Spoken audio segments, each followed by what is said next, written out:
Welcome, ladies and gentlemen, to your magical moon message. This is the Peace Dealer. Moon in Taurus, Sun in Libra, Moon 8th house from the Sun in Libra of transformation, shared resources, and intimacy relative to a very powerful full moon cycle that completed the understanding of your individuality in relation to your super self. Well, now you're actually manifesting fully that super mother effing self.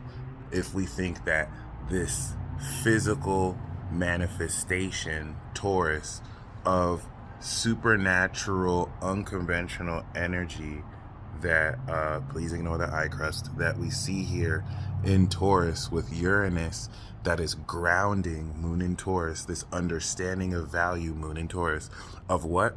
The mastery of Sun in Libra, 28 degree, 29 degree. You're legitimately coming into the final awareness and understanding of the value, Taurus, of partnerships that will lead into an intensification of manifesting the wisdom, Sun in Scorpio, that the Moon in Gemini will give us enlightened understanding of. The thing about this is shit is about to happen so fast, your brain won't be able to process how quickly all this comes in. And so this is the last anchor with the Moon in Taurus to slow things down as a foundation to prepare for this fuckery and drama. Can you say effery and drama? Because, I don't want to use the Lord's name in vain here, but Jesus Christ. Other than that, yeah, this is definitely going to manifest yourself. I'm going to call this manifesting your super self, your classic Libran persona. I watched Akame ga Kill, and the main character inherited the Incursio, and I saw that as like the Libra personification. It came at the death of someone who taught him to kind of step in there. So he's Tatsumi, but then he has this imperial arms that enables him to transform into a costume. This is that super self costume transformation. If you don't have a super self costume transformation, this is it. Oh, it just came to the epiphany. This is literally Peter Parker finally making the Spider-Man costume. Even though that contradicts with the early analogy, this is the physical material manifestation of this coming into complete the Libra cycle and step you into more intensity and completion. So you want to ask yourself, what do you feel about your value in relation to your interpersonal and social interactions with other people? Because this 8th house is going to challenge the level of intimacy and trust issues that come with people who don't value it versus people who do. Forget all the stuff that I was saying, because that was a base level, dumbed down version to kind of get that out the way. Now let's get into the real magic moon message. Not only are you manifesting your super self, but you're manifesting more the superpowers that come with this super self. You're manifesting the physical, practical, through your 5 senses and clairs, the real experience of what it's like to actually do your superpowers and ground that physically. This is, of course, going to coincide more successive cycles to master this, especially through Sagittarius season and Capricorn season, to take this mastery of ability and ascend it to the next level, putting it within the context of a collective around you who's doing the same goddamn thing. And thus, in Aquarius season, linking up with that collective and guild. But this is going to also align profound soulmate connections, especially with Venus and Sagittarius, that will challenge with this Yod and finger of God to the Moon in Taurus conjunct Uranus, the unconventional manifestation of how this manifestation of your super self aligns you with soulmate relationships with friends and romantic potential who have also manifested their super self. So you're peanut butter and jelly man, and you're about to connect with the jelly goddess. Okay? And this is just going to realize how your super selves are super complementary towards each other. Some of you are, you know what I'm saying?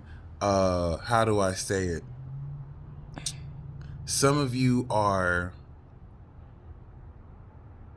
a graham cracker and your friend's super self is, you see where I'm going with this, a s'more, and both of you are going to proposition this marshmallow you see and be like, hey, you know, we were checking you out and we don't normally do this, but we thought maybe you might want to join us for a night of passion, and then we can be marshmallow s'mores for a night. You see where I'm going with this, because Scorpio is sex. Other than that, this is very important because you're completing 29 degrees of any sun sign is a completion, or any energy. There's a completion and mastery of everything that this cycle is activated and has completed. And so the Uranian quality of the moon's presence here is coming back around post gauntlet, because now we're out the gauntlet again. And after we exit, it's amazing how Taurus is the last facet of the gauntlet. We awaken through the Cap and the Aqua, and then we manifest the results here. And so because this is a transformation sequence, a lot of you are going to activate your anime transformation powers. Will it be unconventional? Will it be planned? You're going to be inserted into experiences that draw this out from you. And, you know, congratulations for those of you who've mastered this anime transformation sequence into your super self. This is going to lead into enlightening the deeper wisdom as the moon goes into Gemini and the sun into Scorpio. And this is going to be super badass. So this is one of the major transits into grounding practically and physically, the greater manifestation with the moon that's trining Pluto, the greater awakening of your superpowers to manifest physically. And you're going to align this with the final understanding and awareness of what partnerships to really transform in the application of the transformation of and into your motherfucking super self. Flights, you know, for sure. You are now listening to the mind of an Aldebaran, and I'm here to carry out God's duties and motherfucking responsibilities.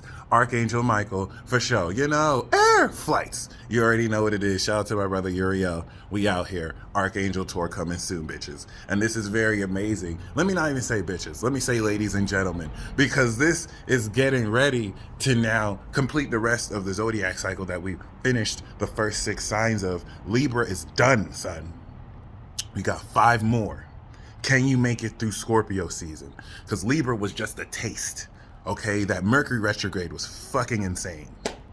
And now we're gonna have to go through Scorpio season. Like, can you handle it?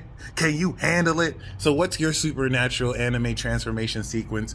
Who and what partnerships are you moving forward with? Because this is going to ground rather miraculously, and you're going instantly with the moon. What the fuck was that? Instantly with the moon over the North Node of Destiny, going to be instantly aligned to where all of this belongs, and what the truth is regarding how we're about to transform and intensify this to literally the next level, ascending into Sagittarius. I'm gonna end this here. Y'all stay blessed as always, and until next time, Godspeed.